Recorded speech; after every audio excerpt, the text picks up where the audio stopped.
Yes, mambo vipi? Naitwa Alpha Times. Kama kawaida yangu niko hapa kwa ajili ya kuletea update kali kabisa na za uhakika. Na leo tupo na mgeni wetu ambaye anaitwa Lugo Lugomba. Sasa ni mshabiki mkubwa sana, kindakindaki wa timu ya Simba Sports Club. Na leo tuko naye hapa kwa ajili ya interview. Bwana Lugo, karibu sana kwenye studio zetu za Alpha Times. Asante sana ndugu presenter. Mimi nashukuru sana na tena nimekaribia. Kwanza ningependa kufahamu asili ya jina lako. Watu wengi wanakuita Lugo. Lugo ina maana gani, au kwa nini ni Lugo? Ilikuwa kuaje ukaitwa Lugo? Ni jina la kuzaliwa, mtaa, au ni washikaji tu waliamua kupatia jina hilo? Najua jina la Lugo ni kinema ambao nimejipatia mimi mwenyewe. Ndio. Ni ufupisho ambao ni ufupisho jina langu ambalo jina letu kabisa la ukoo inaitwa ni Lugomba. Lugomba. Sasa kwa mfano kwa ukiwa kwetu Newala ukizungumzia jina la Lugomba ni direct kabisa unazungumzia mzee mheshimiwa. Sasa mimi niko na nikitumia brand ya mtu ambaye ishatumika tayari. Kwa kweli nitakuwa kama navunjia heshima mzee wangu, umeelewa? Kwa mfano kama mimi kunatumia jina. Kwa hiyo umejipanga kufanya uhalifu? Hapana, sijapanga kufanya uhalifu. Hapana. Ila kidogo ni kama bana yeye kwanza niweke gap kati ya kwangu mimi na mzee. Na watu wakisema kwamba Lugo boy ndio au Lugo wajue kabisa ni mtoto wake, afu akisema Lugomba wajue kabisa ndio mheshimiwa ambaye ni baba yake kule. Ndiye mwenyewe. Yeah. Okay, mtoto mheshimiwa bwana. Tuko na mtoto mheshimiwa leo. Lugo Lugomba ni mshabiki kindakindaki wa timu ya Simba Sports Club kutoka pale jijini Dar es Salaam, mitaa ya Kariakoo pale. Na ni miongoni mwa timu ambazo zina takwimu nzuri na zina namba nzuri sana linapokuja kwenye timu vinara hapa nchini Tanzania. Kabisa. Na juzi mlikuwa na kibarua cha kombe la shirikisho, mlikuwa na Al Masry pale nchini Misri. Ndio. Kiujumla mchezo ulionaje? Bana, mchezo kwa game performance ya juzi mimi kweli bana nimefurahishwa nao kwa kiasi ambacho kwa naamini wachezaji wamejitahidi kucheza kwa namna yao. Na pia ingawa tumeshindwa kutoka na matokeo ambayo yametuonyesha sisi kama klabu ya Simba, ila kikweli wachezaji wamesha performance kubwa sana. Kuna tofauti kubwa ndio kati ya kucheza mpira ndio na matokeo. Hiki ni kitu ambacho watu wengi tunakijua. Ndio. Unaweza kucheza mpira na usiwe na matokeo mazuri. Usipate matokeo mazuri. Lakini nyinyi mlicheza mpira vizuri pia. Miongoni mwa timu ambazo zilicheza vizuri pamoja na nyinyi, lakini hamkuweza kupata matokeo mazuri. Unahisi ni kitu gani ambacho Simba ilikuwa ni changamoto kwao kukwamisha mpira kwa kambani? Mimi naamini kitu changamoto kubwa ambayo ilikuwa na sisi kama timu ya Simba ni kutokana na approach ambayo tuliingia nayo. Approach ipi ambayo unaamini? Kama mwanzoni kipindi kabisa mchezo unaanza, maana sisi wenyewe ni tuseme kwamba tuna experience na maligi makubwa tofauti na timu yote hii Tanzania. Ndio. Kwa hivyo approach ambayo tuliingia nayo mwanzoni kwa kwamba twende tukacheze mpira, tuzuie ili tuwazuie wapinzani wetu kwa kuwa wao wana manufaa zaidi kwamba wanachezea uwanja wa kwao. Tukaamua kabisa twende na approach yetu, twende tukadefense, maisha mengine yaendelee.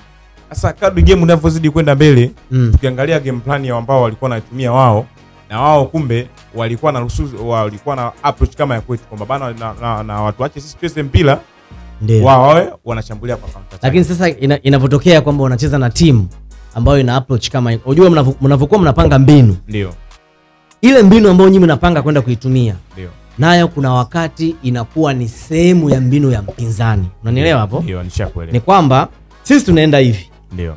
Sawa, ikitokea mpinzani kaja kama sisi tutafanya hivi. Ndio. Sawa. Sasa kwa upande wa Simba Sports Club, nyinyi kipi ambacho mliamua sasa kufanya baada ya kuwaona kwamba wapinzani wenu wana mbinu kama yenu? Si kitu ambacho tuliamua kufanya kwa mechi ya juzi, kuamua bora bila tu possess sisi kwa kiasi kikubwa. Ndio maana ukiangalia zile kwamba shoot attempt zile in and out, ndio Simba ndo timu ambayo ni pekee inaongoza kwa takwimu kwa mechi ambazo zimechezeka juzi kwa hatua ya robo finali. Unazungumzia hatua ya robo finali ya juzi. Robo finali. Ndio. Hauwezi kukanisha na timu zingine zote. Ila kitu ambacho sisi tulikuwa tuna miss kwenye ile game ni kitu ambacho kinaitwa ni finishing. Ambapo kwa mfano nafasi nyingi za wazi tumezitengeneza. Kwa mfano kama kuna nafasi moja imepigwa mpira kule imefikia Kapombe akashindwa kuweka mpira wavuni. Umeelewa? Na pia kuna baadhi ya matukio ambayo naamini kocha Fadlu, kocha wa mpira, ameyaona, pia ataenda kufanyia assessment atavokaa na wachezaji. Maana mimi kwa mfano hata ninapokuja Bongo kuna uhakika mkubwa sana wa kushinda. kwenye ile game. Ile game.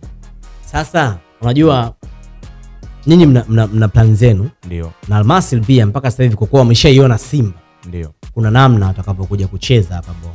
Mechi najua kivivyote vile haitokuwa rahisi. Ndio. As long as ni mechi ya kimataifa. Ndio. Ina maana sio rahisi. Na kama ulivyosema kwamba Simba ni miongoni mwa timu ambazo zinachukuliwa ni kama majiant kwenye hii michuano ya Afrika. Ndio. Unahisi kutakuwa na mabadiliko gani ambayo Simba walitakiwa wayafanye au watayafanya kuendea mchezo wa Dar es Salaam?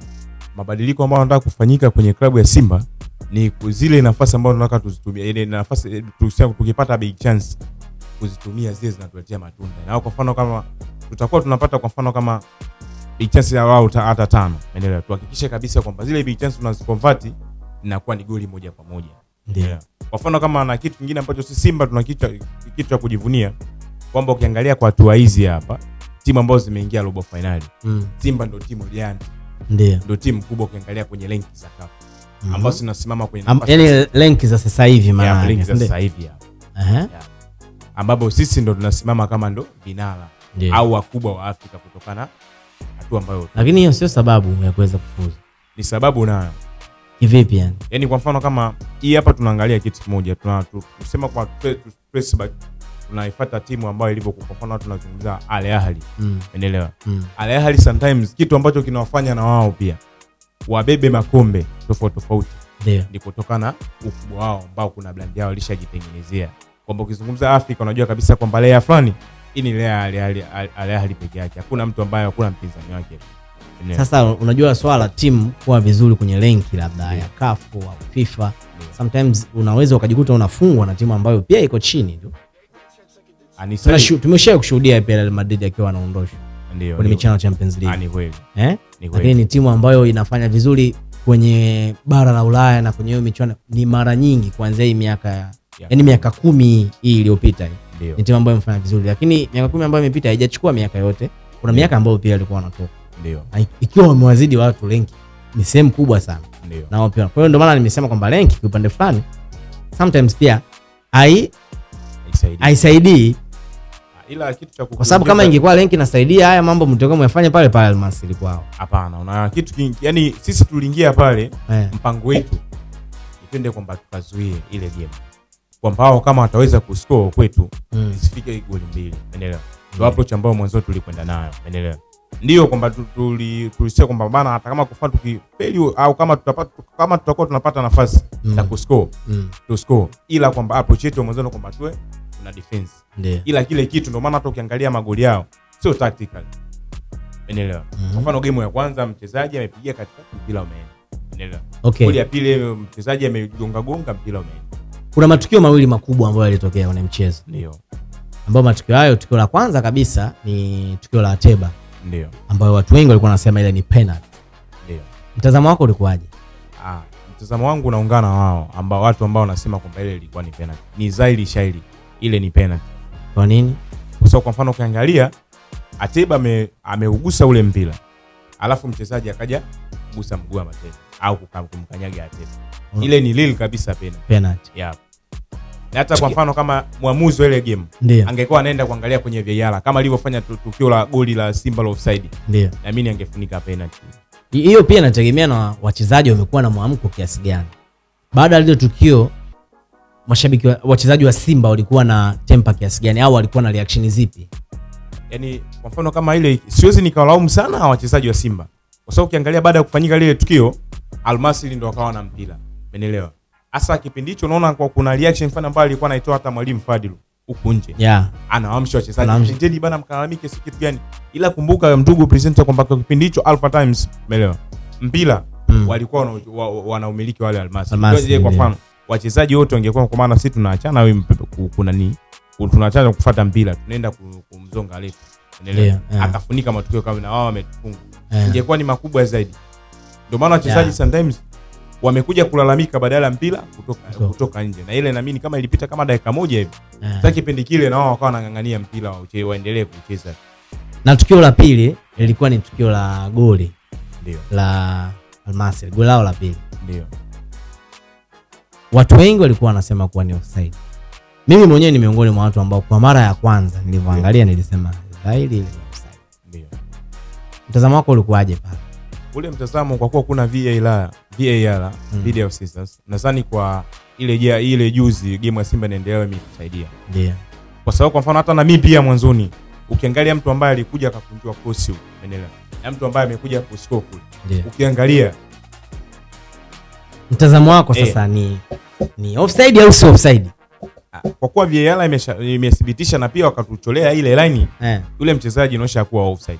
Kwa hiyo na maana hata kama ile penalty ya Ateba pia kitendo cha kutokwenda kuangalia ilikuwa ni sahihi, kwa sababu pia VAR walisha review ndani ikaonekana kwamba sio penalty.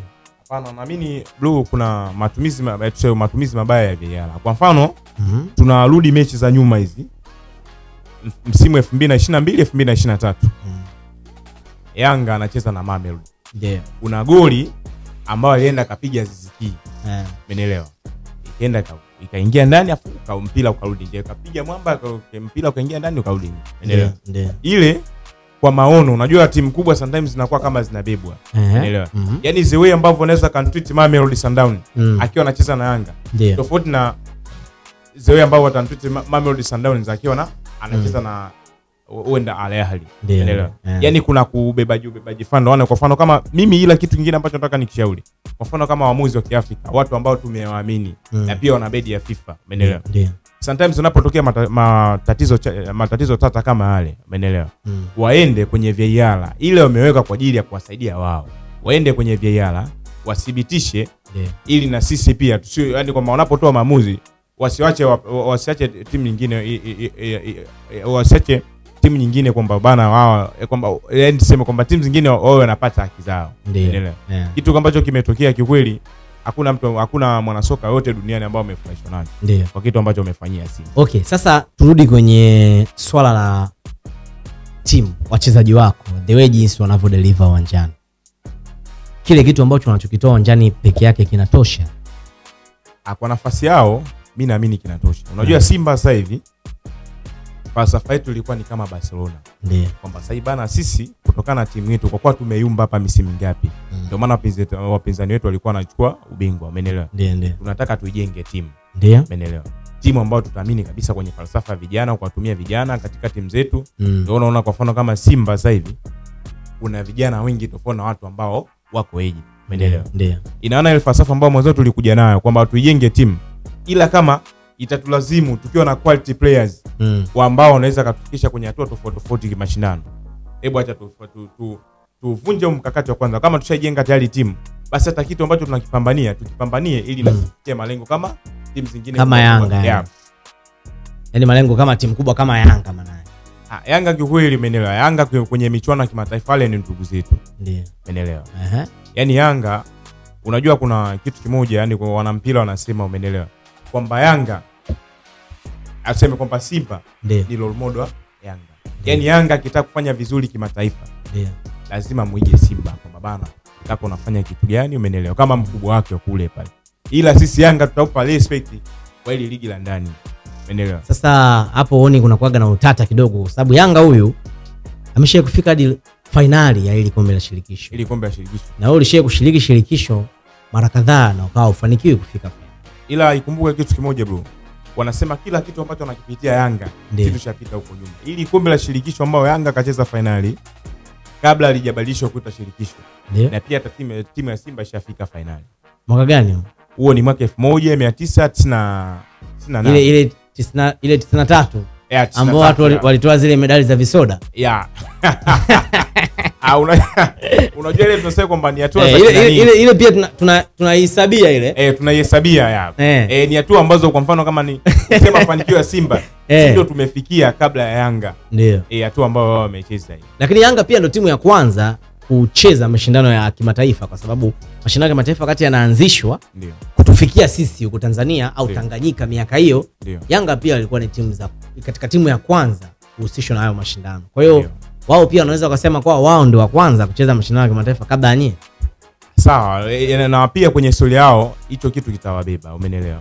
Ila sasa tunaangalia je, katika uchezaji wao kwenye mashindano ya kimataifa walifanikiwa kwa kiwango kipi? Ndio maswali yanakuja hapo. Utasikia bana, kwa mfano kama kuna kipindi hapa ilifia kwamba bana Yanga kwenye CAF Champions hawajai kufika robo finali.